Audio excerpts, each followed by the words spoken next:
আমি চাঁদকে বলি তুমি সুন্দর নও, আমার মায়েরই মতো।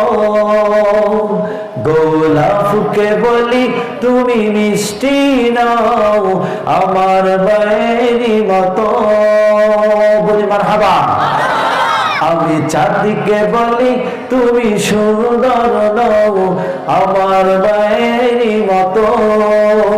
গোলাপকে বলি তুমি মিষ্টি নাও, আমার মায়েরই মতো। হীরা নাকি শুনি সবচেয়ে দামি, বলেন আমার সাথে, হীরা নাকি শুনি সবচেয়ে দামি। সারাক্ষণ করে ঝলমল, তাহার চেয়েও অধিক দামি, তাহার চেয়েও অধিক দামি আমার মায়ের